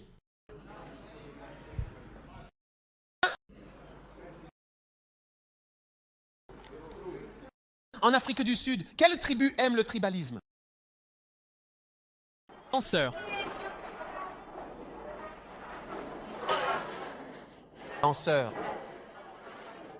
Est-ce que c'est vrai? Ils s'aiment eux-mêmes. Ils se marient entre eux. Ils ne vraiment, ils ne se mélangent pas avec les autres. Si l'un emploie quelqu'un, il emploie un autre de chez eux.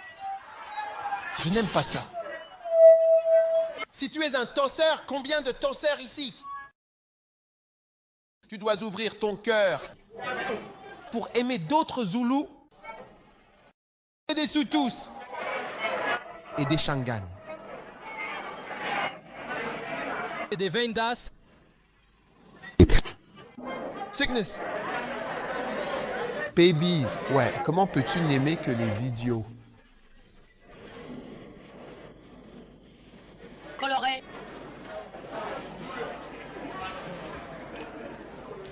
Amen. Certains d'entre vous. Dieu va briser cette tendance en vous. Il va mettre de l'amour dans votre cœur. Pour les Zoulous tu aimer un Zoulou?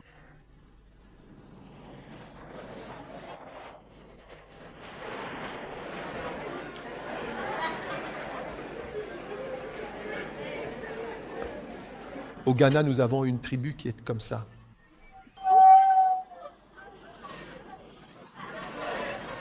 Ils s'aiment. Si l'un d'eux devient directeur, la secrétaire sera l'une d'eux, le chauffeur sera l'un d'eux, le gardien sera l'un d'eux, le jardinier sera l'un d'eux, le coiffeur sera l'un d'eux, le boucher sera l'un d'eux. Tout le monde là-bas en aura un. Et il est un type fantastique. Il est surnaturel. Il est cocu.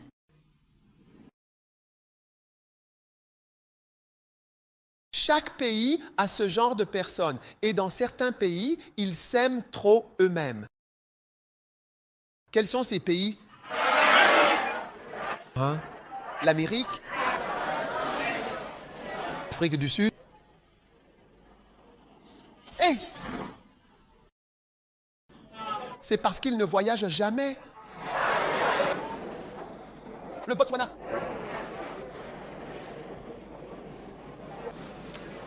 Il y a certains pays, s'ils sont dans une église et puis quelqu'un arrive et que cette personne vient aussi de leur pays et dit qu'il va commencer une église ici, alors ils iront tous là-bas et diront quels sont ces pays.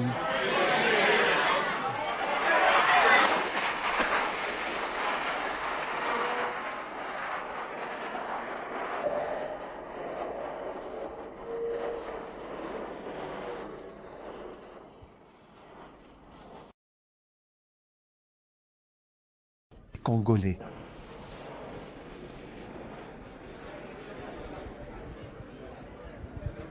Les Nigérians. Quelqu'un ici, vous étiez tous en train de crier Nigeria. Les Congolais. Donc, chers et très chers frères et sœurs, nous devons briser ces esprits. Pensez-vous?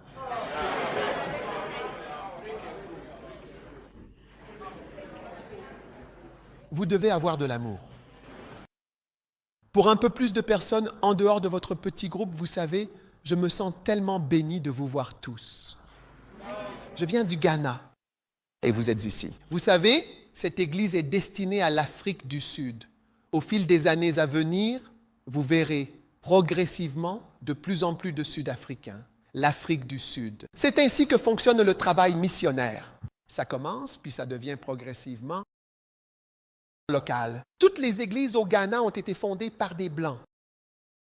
Presbytériennes, méthodistes, catholiques, Armée du Salut, Pentecôte.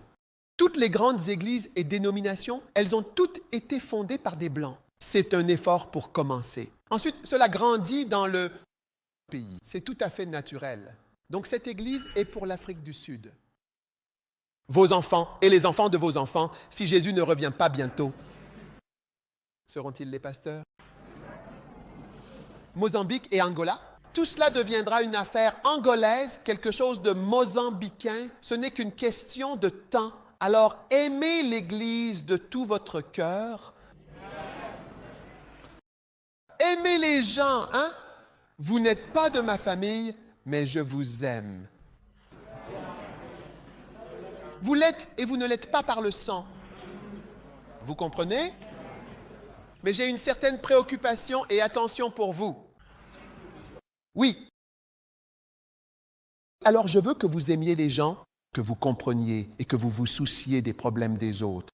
Ma mère m'a dit, qu'est-ce que j'en sais? Il y a quelque chose que je vais lui dire. Cela est arrivé à quelqu'un. C'est quand tu connais tant de gens avec tant de choses qui leur arrivent, tu vois. J'ai dit, il y a tellement de gens dans notre famille. Parce que là où je me tiens, je connais quelqu'un qui a un cancer du sein. Je connais quelqu'un qui a ceci. Je connais quelqu'un qui a cela. Des choses différentes, tu comprends. Ils sont à différents endroits. Ça me concerne. Si certaines personnes meurent, je prendrai l'avion pour y aller. si elles vivent, toutes sont mortes. Je prendrai l'avion pour y aller. Oh oui. C'est ça, je suis immédiatement cloué au sol. Je veux dire, quand la femme de l'évêque, que tous mes programmes, j'étais sur le point de voyager, j'allais prêcher quelque part quand cette chose est arrivée. Le matin, j'ai dit, waouh, mon agenda et tout a changé. J'ai appelé, j'ai dit, je ne peux pas venir, je ne peux pas venir, je ne peux pas venir, annulez, faites ce que vous voulez, je ne peux pas venir là-bas. Ma vie a changé à partir de ce moment-là. Parce que même le corps de la personne est concerné. La Bible dit que l'archange s'est disputé avec Satan au sujet du corps. Oui. Donc même le corps de la personne est important. À combien plus forte raison quand tu es en vie? Oh, tu ne comprends pas ce que je dis? Oui. Alors, je veux vraiment que tu aies de l'amour pour quelque chose qui n'est pas pour toi. Et je vous le dis, vous verrez. Plus vous aimez de personnes, plus Dieu bénira votre vie, plus votre cœur sera large et grand.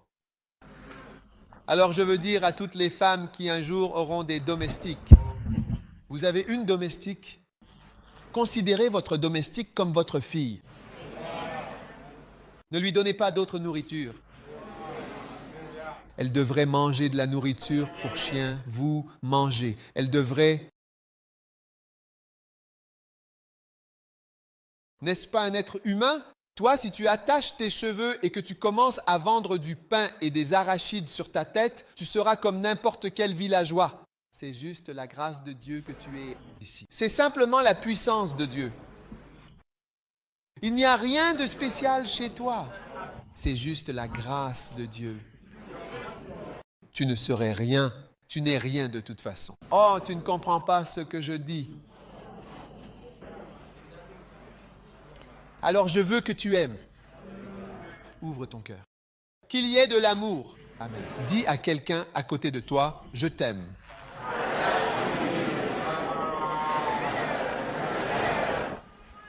Le point suivant, un berger veille sur la vie de ses brebis.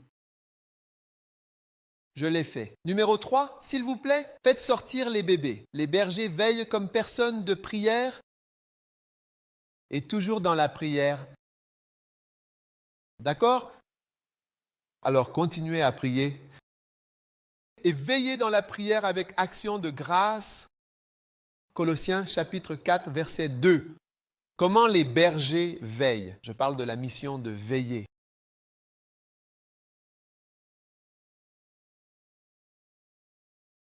La mission de veiller. Le point suivant, les bergers veillent, veillant et priant la nuit pour leurs brebis. L'un des rôles d'un berger est de prier et d'apprendre à prier pendant la nuit. D'accord? Pour prier, il te faut du temps calme. Et bien souvent, il n'y a pas de moment calme pour prier. Et parce qu'il n'y a pas de saison calme pour prier, d'accord, parce qu'il n'y a pas de saison calme pour prier, que se passe-t-il? Tu ne pries pas. Combien d'entre vous réalisent que vous ne priez pas beaucoup? Il y a 2 raisons pour lesquelles nous ne prions pas. Premièrement, il n'y a pas de moment calme. Deuxièmement, il n'y a pas d'endroit calme. Tu comprends? Et puis troisièmement, tu dors trop tard.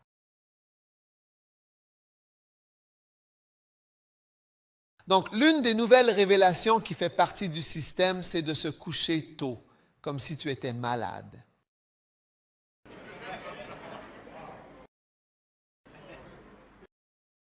Tu te réveilleras sans réveil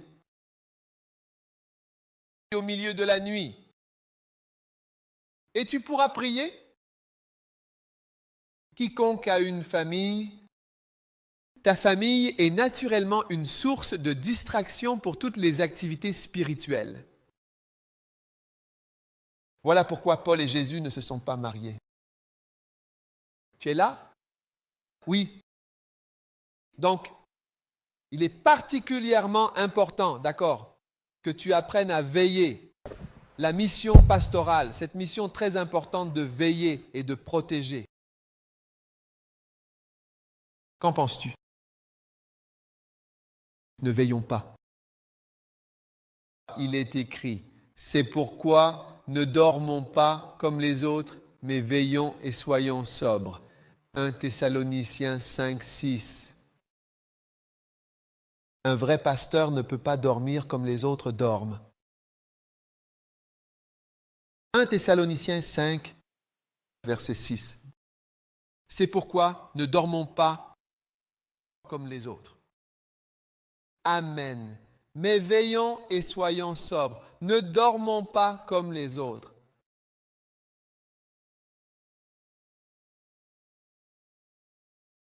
Amen. Qu'en pensez-vous?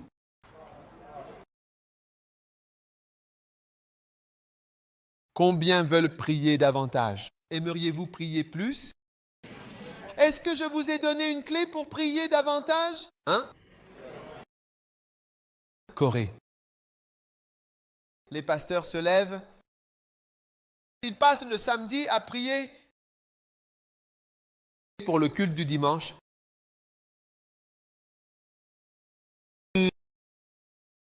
Tôt dans la soirée, ils se consacrent. Vous voyez, ils vont dans leur bureau, séparés de leur famille. Et ils attendent devant Dieu et prient pour le dimanche. Donc un pasteur coréen, il passe le samedi à attendre devant Dieu et à prier pour le dimanche. Et ce n'est pas étonnant que leurs églises soient les plus grandes du monde. Donc c'est très, très, très important qu'un pasteur, vous êtes là, apprenne comment prier beaucoup au cours d'une semaine. Vous savez, la plupart d'entre nous, en réalité, ne prient pas vraiment beaucoup. C'est vrai ou pas vrai? Vraiment, dites-moi, c'est vrai ou pas? Et si tu veux être un bon pasteur, tu dois prier au moins 1 à 3 heures chaque jour. Et le samedi, avant le dimanche, tu dois te fortifier dans la prière. Avec force.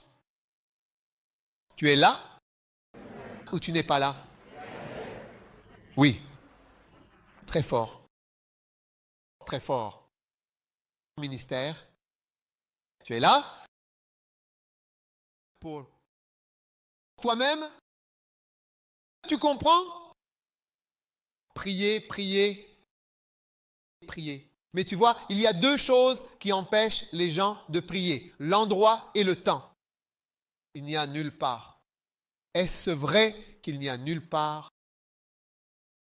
Parce que tout le monde est partout. Là où ma femme est, je trouve que c'est difficile de prier. C'est mon expérience. Je prie mieux quand elle n'est pas là. Ce n'est pas que je ne l'aime pas, mais avec elle, je ne suis pas aussi spirituel. Oh, eh bien, tu ne comprends pas ce que je suis en train de dire. Parce qu'elle est là, c'est un être humain, il faut lui parler. Tu comprends? Sinon, ne te marie pas. Mais si tu t'es marié, tu dois parler à l'être humain qui est là. C'est l'un de tes devoirs maintenant. Donc tu dois arrêter de prier et parler et échanger. C'est un devoir d'un chrétien, Marie. Et ensuite, tu dois trouver du temps aussi pour parler à Dieu. Donc maintenant, tu as 2 personnes à qui parler. Et quand tu parles à l'un, tu ne peux pas parler à l'autre. Quand tu parles à l'autre, tu ne peux pas parler à l'un. Donc le mieux, c'est de dormir à 19h ou à 20h, comme si tu étais malade. Tu considères que tu es malade et au moment où tu dors et que tu te réveilles, toute la maison. J'ai été réduit au silence jusqu'au matin par le sommeil. Alors tu peux avoir 3 heures à prier, 4 heures, parce que le christianisme est une affaire individuelle. C'est une affaire individuelle. Même si tu es marié, c'est entre toi et Dieu. Tu comprends ce que je dis? Qu'en penses-tu?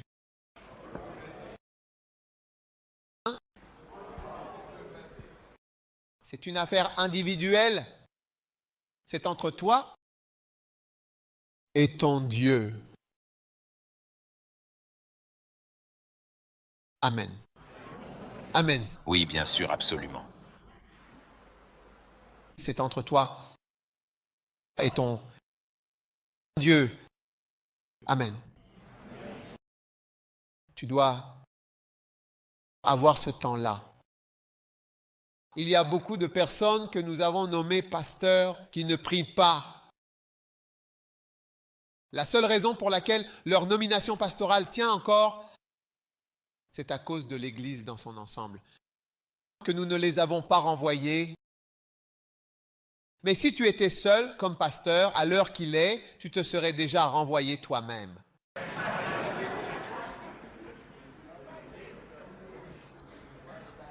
Certains d'entre vous ne prient pas assez, même pas au niveau requis.